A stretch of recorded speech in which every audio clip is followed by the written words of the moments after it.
तो अब हम बात करेंगे इस वीडियो में कि आपके पास रिबन के जो टैब्स होते हैं वो किस तरह से दिखते हैं और उसके साथ आप क्या क्या परफॉर्म कर सकते हैं।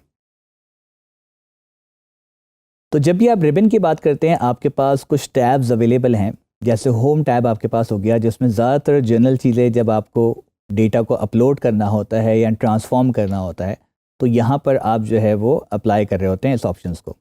देन आपके पास इंसर्ट का टैब है जिसमें समटाइम्स आपको टेक्स्ट बॉक्सेस इंसर्ट करने हैं, आपको बटन इंसर्ट करने हैं, आपको इमेजेस इंसर्ट करनी है, तो आप यहाँ पर जा रहे होते हैं। इसी तरह से मॉडलिंग का टैब आपके पास दिया हुआ है कि जब भी आपको कोई मेजर ऐड करना है, आपको टेबल ऐड करना है, आपको कोई कॉलम ऐड करना है,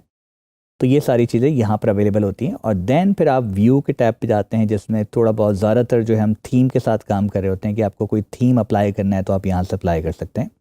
इसी तरह से कुछ और मज़ीद ऑप्शन जैसे आपके पास व्यू के ऑप्शन दिए हुए हैं कि आपको ग्रिड व्यूज़ दिखाना है, स्नैप टू ग्रिड करना है। स्नैप टू ग्रिड का मतलब है कि जब आप कोई इमेज मूव करते हैं तो वो आपके पास एक ग्रिड आ जाती है, इसमें आपको दिखा रहा होता है ताकि अलाइनमेंट आपकी ईजिली हो सके। देन आपके पास हेल्प टैब है जो कि ऑलरेडी हम डिटेल में देख चुके हैं। इसी तरह से जब आप किसी विजुअल को क्लिक करते हैं पावर बीआई की रिपोर्ट के अंदर तो आपके पास ऊपर एक फॉर्मेट और एक डेटा ड्रिल के जो है वो टैब्स आ जाते हैं जो कि कॉन्ट्रैक्चुअल टैब्स कहलाते हैं और हर विजुअल के साथ ये एक डिफरेंट तरीके से रिएक्ट कर रहे होते हैं। इसमें हम ज़्यादातर जो है वो इंटरेक्शंस के लिए जो है वो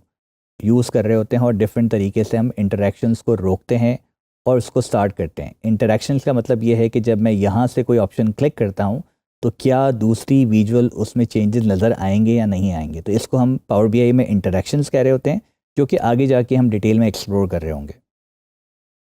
इसी तरह से जब हम कॉन्टेक्चुअल टैब में बात करते हैं जिसमें जब आप टेबल पर क्लिक करेंगे तो आपके पास टेबल टूल्स का टैब हमें नज़र आ जाता है। इसी तरह से अगर आप किसी कॉलम को क्लिक करते हैं तो आपको कॉलम टूल्स नज़र आ जाते हैं और देन आप किसी मेजर को क्लिक करते हैं यानी किसी फार्मूला को क्लिक करते हैं तो आपके पास मेजर टूल्स आ जाते हैं। और ज़्यादातर हम इन ऑप्शंस में जो है फॉर्मेटिंग के ऑप्शन अप्लाई कर रहे होते हैं। तो अब आइए देखते हैं कि ये स्क्रीन पे किस तरह से दिखते हैं। सो हमने आपकी अंडरस्टैंडिंग के लिए यहाँ पर एक सैम्पल डेटा अपलोड किया हुआ है जो कि हमने हेल्प टैब से एग्जाम्पल के तौर पे ले लिया, ठीक है, ताकि हम इन चीज़ों का एक्सप्लेन कर सकें। तो देखिए ये हमारे पास रिबन अवेलेबल है जिसमें आपके पास होम टैब है, इंसर्ट टैब है, मॉडलिंग का टैब है, व्यू का टैब है, ऑप्टिमाइज है और हेल्प का टैब दिया हुआ है। और जैसे ही आप यहाँ पर किसी विजुअल को क्लिक करते हैं तो आपके पास यहाँ पर फॉर्मेट और डेटा ड्रिल के टैब आ चुके हैं। साथ साथ अगर आप यहाँ पर किसी टेबल को क्लिक करें, लाइक मैं टेबल के नाम को क्लिक कर रहा हूँ, तो ऊपर आपके पास टेबल टूल्स आ चुके हैं जिसमें आपके पास टेबल से रिलेटेड ऑप्शन नज़र आ रहे हैं। तो इसी तरह से अगर हम किसी कॉलम पे क्लिक करते हैं, लाइक हमने कंट्री कॉलम को क्लिक किया, तो यहाँ पर आपके पास डिफरेंट ऑप्शंस आ जाते हैं जिसमें सबसे पहले स्ट्रक्चर का ऑप्शन आपके पास आ रहा है कि आपका नाम क्या रखना है इस कॉलम का और इसका टाइप क्या होगा। साथ साथ आप इसकी फॉर्मेटिंग कर सकते हैं और उसकी प्रॉपर्टीज़ को चेंज कर सकते हैं और उसकी सॉर्टिंग भी कर सकते हैं। इसी तरह से अगर आप किसी मेजर को क्लिक करते हैं यानी किसी फॉर्मूला को क्लिक करते हैं तो आपके पास मेजर टूल्स आ जाते हैं और इसमें भी हमारे पास ज़्यादातर स्ट्रक्चर और फॉर्मेटिंग की बातें हो रही होती हैं।